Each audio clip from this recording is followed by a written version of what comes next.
No último vídeo que eu fiz, que eu falei a respeito do Brasil ser um país de renda média alta, eu terminei o vídeo falando do conceito de armadilha da renda média e disse que ia explicar esse conceito num vídeo posterior, que é o que eu estou fazendo agora. Então, se você não viu esse último vídeo que eu fiz, ele está aqui no card e está lá na descrição também, tá? E também já aproveita, se você já conhece o canal, dá um like aqui nesse vídeo, comenta alguma coisa, se inscreve no canal se você não for inscrito, porque eu tenho certeza que você vai esquecer depois. Mas vamos para o que importa. Então, o que é, de fato, a armadilha da renda média? Para responder isso, eu vou utilizar três referências bibliográficas, que na verdade é uma só, porque é um relatório grandão do Banco Mundial falando especificamente de armadilha da renda média e dois artigos de opinião, um do Banco Mundial também e outro do Instituto Brasileiro de Economia, o IBRE, que vão falar sobre esse relatório e meio que dá também, os autores ali do artigo vão dar a sua opinião a respeito do problema de desenvolvimento aqui no Brasil. Bom, o termo armadilha da renda média surgiu lá em 2007, criado pelo próprio Banco Mundial. E ele se referia a países que tinham conseguido abandonar a armadilha da pobreza, né? Sair daquela categoria de países de renda baixa e se tornaram países de renda média, mas ali eles ficaram estagnados e não conseguiram continuar crescendo para se tornar países de renda alta. E geralmente a armadilha da renda média ela pega os países quando eles atingem mais ou menos $8.000 per capita de renda anual. É lógico que esse não é um número exato, pode ser um pouquinho mais, pode ser um pouquinho menos, mas o Brasil, por exemplo, que está na armadilha de renda média, hoje tem uma renda de $9.950 anuais, então está bem próximo desses 8 mil. E o que causa a armadilha de renda média, né? Bom, antes da gente entender isso, a gente precisa entender como que os países saem da condição de baixa renda e passam a se tornar renda média. No geral, os países de renda baixa, eles têm uma característica em comum que é baixa urbanização e pouco capital físico. O que isso quer dizer? As cidades nesses países são muito pouco desenvolvidas e a maior parte da população se concentra no campo, vivendo no geral de agricultura, seja de subsistência, ou seja, o cara planta o que come, ou ele vende o que ele planta, mas a um valor muito baixo. A infraestrutura nesses lugares é muito precária e a indústria é quase inexistente. Mesmo indústrias mais simples como processamento de comida, indústria têxtil para fazer roupa, indústria de calçados, não tem quase nada. Se eles quiserem alguma coisa industrializada, eles vão ter que importar. E logicamente que isso também é muito caro para eles porque o país tem uma renda baixíssima. Então, para você melhorar a condição desses lugares, no geral não é muito difícil. Você vai precisar de dinheiro, mas às vezes dá para fazer isso até se endividando. E aí o que você tem que fazer? Você tem que investir em capital físico, seja em infraestrutura, ou seja, né, construir rodovia, ferrovia, pavimentar estrada, fazer portos, aeroportos, construir usina de eletricidade, escola, hospital, ponte, essas coisas básicas assim. E seja também criando indústrias primitivas, assim, tipo indústria de base, indústria de cimento, indústria de ferro, essas indústrias extrativas do que tiver no país, indústria de vestuário, como eu falei, indústria de processamento de comida, nada muito complexo. E nesse momento, a produtividade marginal do capital ela é muito alta. O que quer dizer produtividade marginal do capital? Pensa assim, você investe $1 em capital físico, quanto de retorno você vai ter? Nesse começo, o retorno desse investimento de $1 é gigantesco, é tipo $10 em aumento da produtividade e da renda do trabalhador. Então vale a pena você se endividar ou gastar uma grana em capital físico porque o retorno é muito alto. E aí os países costumam, quando eles começam a investir assim, em capital físico, eles começam a ter uma taxa de crescimento altíssima e recorrente. E aí eles conseguem abandonar a armadilha da pobreza. Uma característica marcante desses países é o alto grau de urbanização. Então você começa a ver uma migração do campo para as cidades muito acentuada. Se você olhar o Brasil da década de 50, 60, foi exatamente isso. A China está fazendo essa migração, mas é uma migração mais controlada, porque o Estado lá controla, né, o direito das pessoas de onde elas vão morar, etc. Você não pode simplesmente migrar para a cidade. Mas a Índia também está passando por um processo de urbanização muito rápido. O Vietnã, a Coreia foi algo absurdo. E a própria América Latina, no geral, também teve esse processo de urbanização muito acentuado ali, junto com o Brasil ali nas décadas de 50, 60. Mas quando o país atinge ali mais ou menos esses $8.000 per capita, né, que eu falei anteriormente, e atinge um grau de urbanização alto, então, por exemplo, o Brasil já tem mais de 80% da sua população vivendo nas cidades. Aí você precisa de novas estratégias para conseguir um crescimento econômico significativo, porque a produtividade marginal do capital vai ficando cada vez mais baixa. Então, se antes você investia $1 em capital para ter um retorno de $10 no PIB, agora você vai investir $1 no capital para ter um retorno de 1,25 no PIB, 1,05 no PIB. Então o rendimento ele vai ficando cada vez menor. Ainda vale a pena investir em capital, mas só isso já não gera mais taxas de crescimento interessantes. E aí o que os países precisam fazer é começar a investir em avanços tecnológicos, em inovação, em eficiência. O Banco Mundial vai dar uma descrição para isso no artigo de opinião que eu coloquei.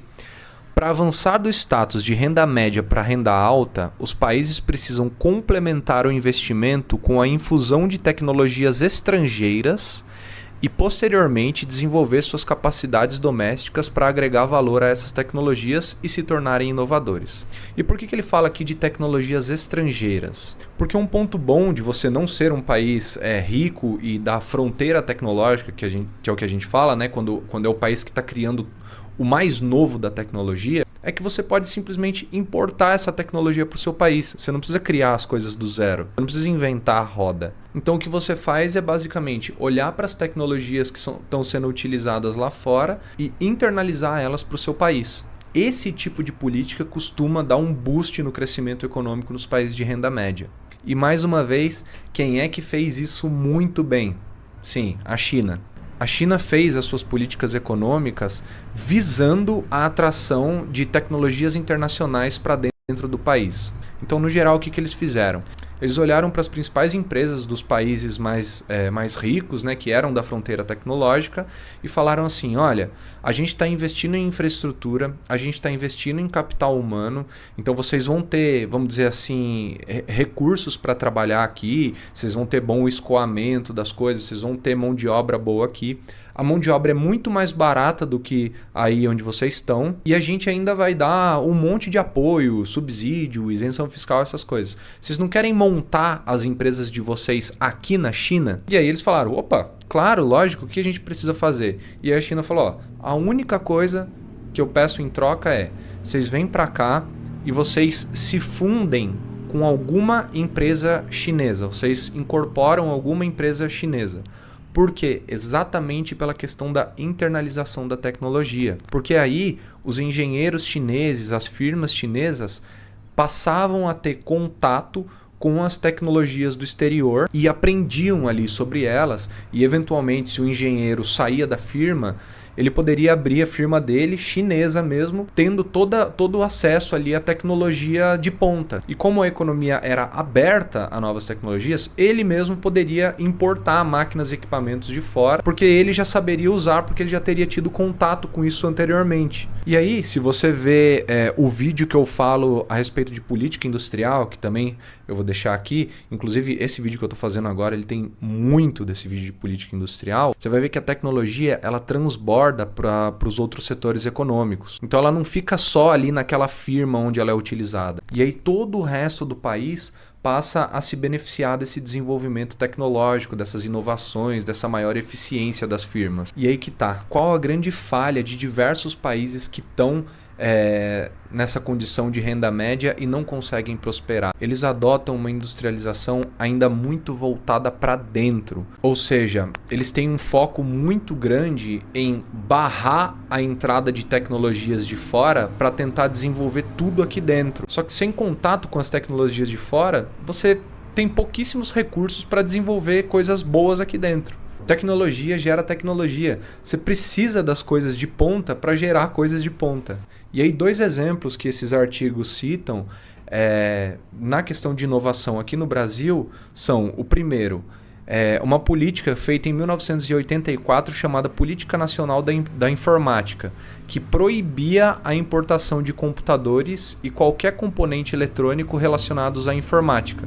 Com qual intuito? De fortalecer a indústria nacional de microcomputadores e componentes eletrônicos. Por quê? Porque na década de 80 os computadores eram assim, né? As pessoas olhavam e falavam, os computadores serão o futuro, né? Então nós vamos produzir os nossos próprios. Para isso, vamos proibir que entre computador de fora aqui, porque a indústria vai falar, opa, tem demanda, não tem oferta, eu vou produzir. Qual foi o efeito disso? Qual foi o resultado disso? Um estudo, que eu também vou deixar aqui na descrição, chamado Medindo o Desempenho de uma Indústria Nascente Protegida. O caso dos microcomputadores brasileiros. Na verdade, o título está em inglês, tá? Eu só traduzi para ficar mais elucidativo aqui para vocês. Ele avaliou o desempenho dessa política e o desempenho da indústria nacional de computadores nessa época. E o resultado é que nos quesitos de preço e de qualidade, os computadores brasileiros eles eram entre 3 a 5 anos mais defasados que os outros computadores dos países da fronteira tecnológica. Ou seja, pensa aí no teu celular ou no teu computador mesmo, num celular ou num computador que acabou de sair, saiu esse ano ou ano passado e você comprou e você tem ele.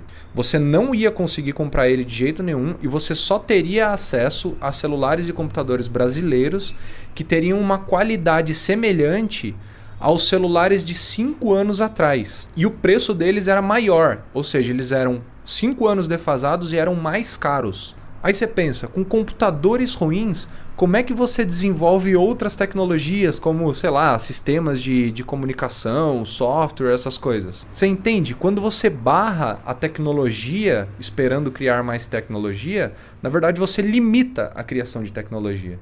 Uma outra política também foi o Programa de Inovação e Competitividade, de 2001. Ele basicamente cobrava um imposto se você usasse tecnologias de fora do país, e usava a grana desse imposto para subsidiar tecnologias de dentro do país. Então ele visava assim, deixar a tecnologia de fora mais cara para você usar a de dentro e ele ainda pegava esse valor adicional e subsidiava a tecnologia daqui de dentro.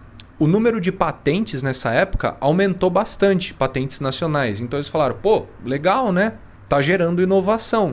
Só que a qualidade dessas patentes era muito ruim e nenhuma delas ficou relevante internacionalmente. Ou seja, mais uma vez você criou quantitativamente poderio tecnológico e industrial, mas voltado para dentro, porque globalmente eles não tinham competitividade nenhuma. É algo que eu bati muito na tecla no vídeo sobre protecionismo.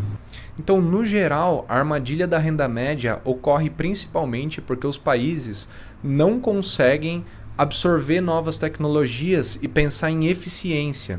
Talvez porque é natural do ser humano pensar em time que está ganhando não se mexe. Então antes bastava você investir em capital, construir ponte, construir estrada, comprar máquina, independentemente se essa máquina é de tecnologia de ponta ou não, né? Fazer máquinas no caso, que já bastava. Só que agora não, agora você precisa ter um grau muito mais sofisticado de alocação dos recursos. Fora que a adoção de novas tecnologias tem que vir acompanhada de um monte de coisa, como, por exemplo, investimentos em infraestrutura ainda, mas não esse investimento mais básico, e sim em cadeias logísticas que facilitam a produção, o transporte, o escoamento das mercadorias. Investir em capital humano, então não adianta nada você trazer uma nova tecnologia aqui se ninguém sabe mexer nela. Fazer marcos regulatórios que facilitem a operação de diversos setores. Que é um exemplo prático de agora, o Brasil ele tem uma capacidade muito grande de geração de energia solar. Só que a energia solar ela é intermitente, né? Então você tem um pico de energia ali durante o dia, quando tem bastante sol, e de noite ela não produz nada. Então seria muito interessante que você desenvolvesse baterias para armazenar a energia excedente durante o dia e continuar fornecendo durante a noite. Você economiza energia e faz um sistema muito mais sustentável, mais barato inclusive. Só que as fábricas de bateria aqui precisam de um marco regulatório bem definido, porque elas não sabem, por exemplo, como que elas vão ingressar no sistema de energia, não sabem o valor das tarifas direito. Então você precisa de leis bem definidas para regulamentar isso. E enquanto não tem investimento em baterias aqui no Brasil. E são tecnologias de ponta, são novas tendências mundiais. E aí, trazendo essa questão de marcos regulatórios, o artigo do IBRE ele vai falar um pouco da importância das instituições nessa transição da renda média para a renda alta. E aí, parafraseando o artigo, né? Arranjos institucionais e políticas econômicas que tiveram bom desempenho na transição da renda baixa para a renda média podem se tornar um entrave na transição da renda média para a renda alta, que é aquilo que a gente falou do time que está ganhando não se mexe. E eu acho esse tema de instituições muito legal, quero trazer ele aqui algum dia para vocês, mas vai ficar para um próximo vídeo. Então, mais uma vez, curte aí o vídeo se você ainda não curtiu, se inscreve no canal, compartilha com seus amigos e comenta aqui o que você acha que falta para o Brasil conseguir passar de renda média alta para renda alta. Valeu e até mais!